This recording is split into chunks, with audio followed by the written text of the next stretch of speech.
नमस्कार. बघा, दोन चलातील रेषीय समीकरणे लिनियर इक्वेशन इन टू व्हेरिएबल्सचं प्रॅक्टिससाठी तुमचा 1.3 आहे, त्याच्यावर आधारित आहे आणि याच्यामध्ये ते इक्वेशन 1.3चे काही आहे, बघून घे सांग. बघा, मागचा जो प्रॅक्टिस सेट आहे आलेखमधला ग्राफमधला, त्याच्यामधले आपण तीनच एक्झाम्पल घेतलेले आहे. उरलेले 3 एक्झाम्पल राहू दिलेले आहे, ते नंतर घेऊ किंवा मग एखाद्या दिवशी घेऊन टाकू. बघा, आता लक्ष द्या. तर आता याच्यामध्ये आपल्याला प्रश्न असणार आहे, खालील निश्चयकांच्या किमती काढा. Find the value of following determinants. निश्चय डिटर्मिनंट्स. बघा, इथं असे अंक राहतात. समजा ए सी बी डी किंवा ए बी सी डी अशा ठिकाणी आकडे राहतील, अंक राहतील. मग हे सोडवायचं कसं? याला निश्चय डिटर्मिनंट म्हणतो. बरोबरचं चिन्ह, या दोघांचा गुणाकार करायचा. ए गुणेला डी, म्हणजे एका ठिकाणी संख्या जी असेल, डीच्या ठिकाणी जी संख्या असेल त्या दोघांचा गुणाकार. त्याचप्रमाणे बी आणि सीचा गुणाकार आणि दोन्ही यांच्यामध्ये वजाचं साईन. हे लक्षात असू द्या. जेव्हा तुम्हाला निश्चय काढायचा असेल, डिटर्मिनंट काढायचं असेल, त्यावेळेस ए गुणेला डी वजा बी गुणेला सी हा फॉर्म्युला यूज करायचा. हा लक्षात. तर सध्या याच फॉर्म्युल्याकडे लक्ष केंद्रित करा. याच्यावरच आधारित आपण एक्झाम्पल घेऊ. आता पहिले एक्झाम्पल आहे. आता मी डायरेक्ट इथं सोडतो. बघा काय, ए बरोबर निश्चयकामध्ये डिटर्मिनंट मध्ये 5 7 3 9. मग काय आपण काय सांगितलं? तिरपा गुणाकार. सरळ सरळ सरळ तिरपा गुणाकार करायचा आणि दोन यांच्यामध्ये वजा साइन टाकून द्यायचं. मग तिरपा गुणाकार केला तर काय येईल इकडं?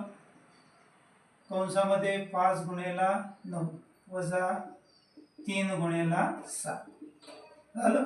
या दोघांचा गुणाकार वजाचं साइन, या दोघांचा गुणाकार. तसंच इथे बघा काय, वजा 8 गुणेला 4 हे वजाचं साइन, वजा 3 गुणेला.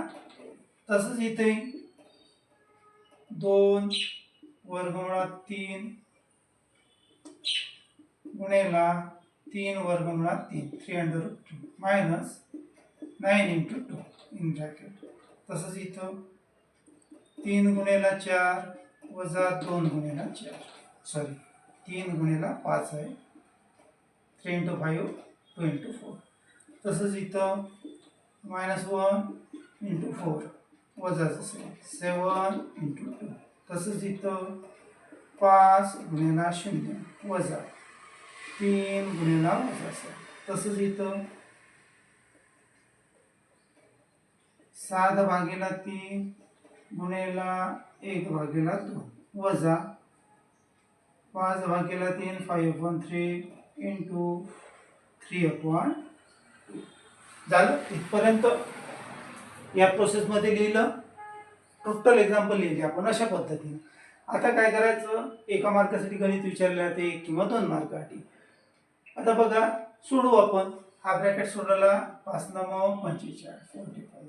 हे वजा साईन जसंच्या तसं. 3 7 21 झालं इथपर्यंत.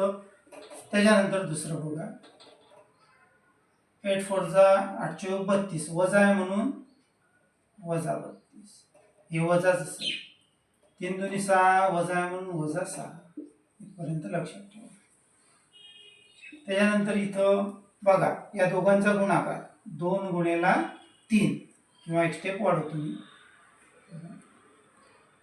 2 गुणेला 3. त्याच्यानंतर वर्गमुळात 3 गुणेला वर्गमुळात 3 गुणेला वर्गमुळात वजा 9 गुणेला 2 जशीच्या तशी. इथं 3 5 15 वजा 22. इथं 4 1 4 वजा म्हणून वजा मायनसचं साईन 7 2 14. तसं इथं 5 0 0 शून्याला कुठल्याही अंकानं गुणलं किंवा भागलं असतं 0 उत्तर येते. हे वजाचं साईन. 3 7 21 मायनस आहे म्हणून ब्रॅकेटमध्ये. आता इथं बघा, 7 1 7 किंवा एक स्टेप वाढवतो समजायसाठी. 7 गुणेला 1 7 into 1 divided by 3 into 2 minus 5 into 3 divided by 3 into 2 झालं. आता हे सॉल्व 45 मधून 21 गेले. आता 45 मधून 21, 5 मधून 1 गेलं 4, 4 मधून 2 गेले 2, इथे राहिले 24. तसंच आता हे सॉल्व करू. हे वजा 32 जसे तसे हा कोण सोडवला, वजा वजा काय होतील अधिक 6. आपल्याला माहिती आहे मोठ्या संख्येतून लहान संख्या म्हणजे 32 मधून 6 वजा केले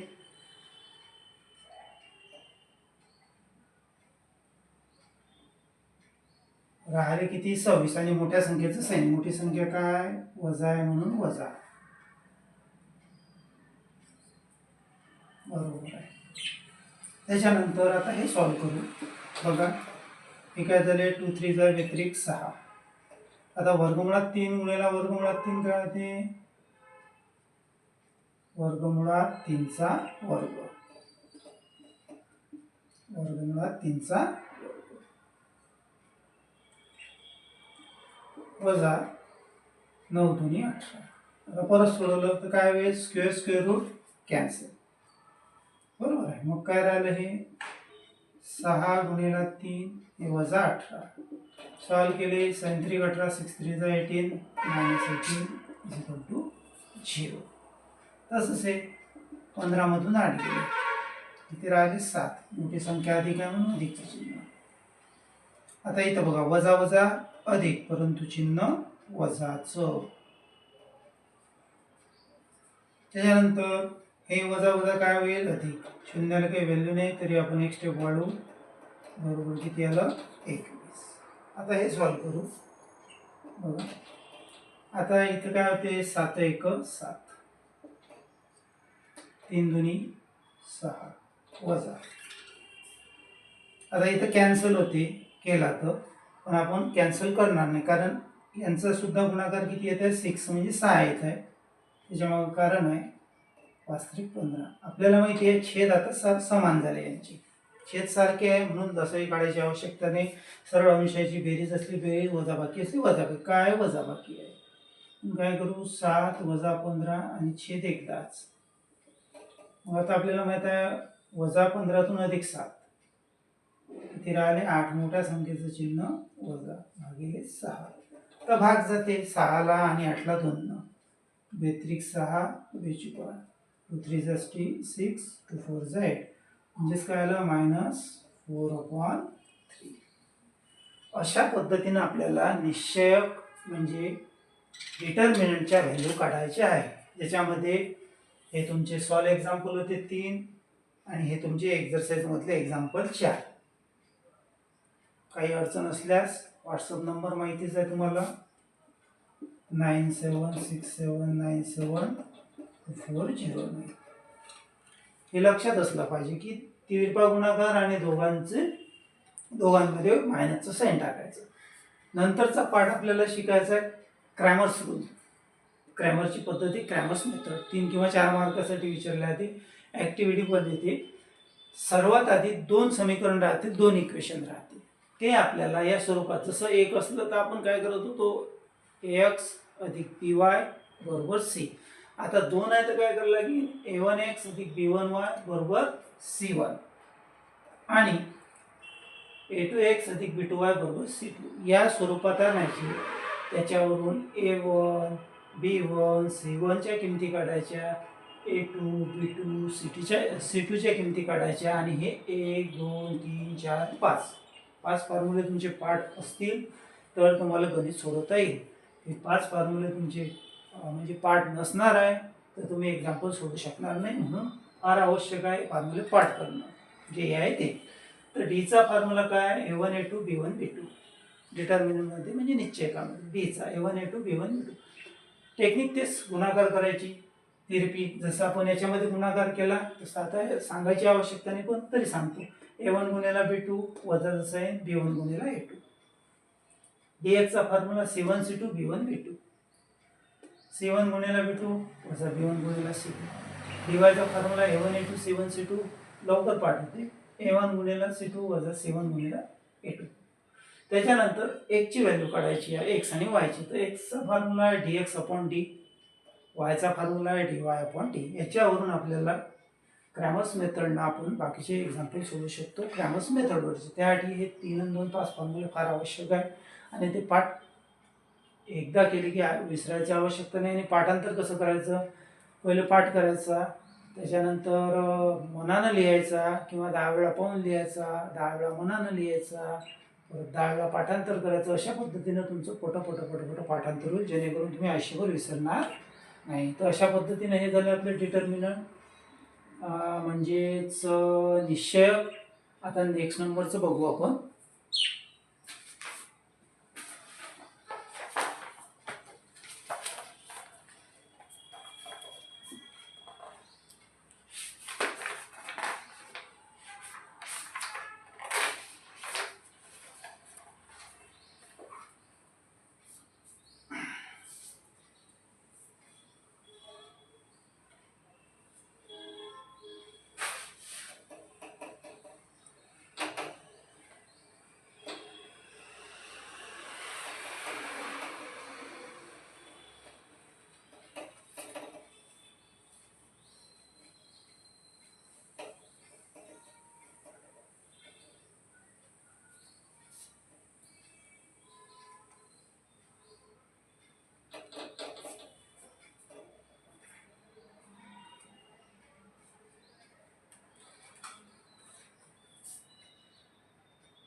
बघा, सॉल्व एक्झाम्पल मधला आहे काय question, solve the following simultaneous equation using Cramer's rule. क्रॅमरच्या पद्धतीने म्हणजे ही method.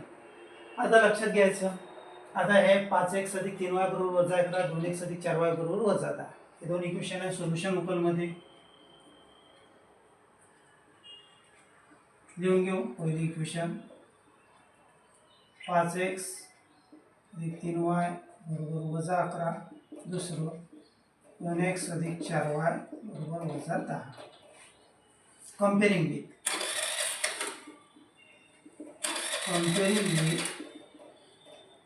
a1x plus b1y is equal to c1 and a2x plus b2y is equal to c2. मराठीमध्ये वरील समीकरणांची तुलना a1x अधिक b1y बरोबर c1 आणि a2x अधिक b2y बरोबर c2 सोबत करू. बघा, हे इंग्रजीमध्ये हे मराठीमध्ये. आता नंतरच्या एक्झाम्पलमध्ये मी पुन्हा एका विषयात लिहिणार नाही, तुम्ही लक्षात असू द्या. त्याच्यासोबत कम्पेअर करायचं म्हणजे आपल्याला a1 b1 डाव्या साईडला पाहिजे, a2 b2 डाव्या साईडला, c1 c2 उजव्या साईडला. परंतु ऑलरेडी त्याच फॉर्ममध्ये इक्वेशन दिलेलं आहे, काही बदल करायची आवश्यकता नाही. बरोबर आहे. जर बदल करायची आवश्यकता असली तर करायची, नसली तर जसंच्या तसं ठेवायचं. आता इथं काही बदल नाही करायला लागत. बघा, a1 -2x + 4y -10 झाले दोन. मग सर्वात आधी काय करू आपण, a1 काय इथं 5, हा b1 किती आहे 3. हा C1 किती आहे वजा 11 -11 वजा असलं वजा द्यायचं. त्याचप्रमाणे इथं A2 2 आहे, B2 4 आहे, C2 -10 वजा 10 आहे. लक्षात ठेवायचं अशा पद्धतीने A1 B1 C1 A2 B2 C2. आता आपण सोडू. सर्वात आधी काढायचं आपल्याला D. Dचा फॉर्म्युला काय आहे बघा, A1 A2 B1 B2 आहे. A1 5 A2 2 B1 3 B2 सोडवायचं तेच. 5 × 4 5 गुणिला 4 वजा 3 गुणिला 2 5 20 3 दुनी 6 20 मधून 6 गेले किती राहिले 14. हा मिळाला आपल्याला D. आणि Dची व्हॅल्यू मस्त एका खाली एक सोडवायचं, परंतु आपल्याकडे जागा कमी असल्या कारणानं मी अशा पद्धतीने सोडवायचं आहे. व्यवस्थित एका खाली एक आलं पाहिजे आपल्या रजिस्टरवर. त्याच्यानंतर काढायचं आपल्याला dx. dxचा फॉर्म्युला काय, C1 C2 B1 B2. किंमत टाकून देऊ. C1 वजा C2 वजा 10 B1 B2 B1 3 B2 सारखं वजा 11 गुणिला 4 हे वजा 3 गुणिला वजा 10. काय करू, 11 ची 44 वजा आहे म्हणून वजा मायनस हे वजा आहे 3 10 30 मायनस आहे म्हणून मायनस ब्रॅकेटमध्ये टाका 30. सॉल्व करू -44 वजा. आता हे मायनस मायनस काय होतील प्लस, वजा वजा काय होतील अधिक. वजा 44 मधून अधिक 30 गेले काय राहिले -14.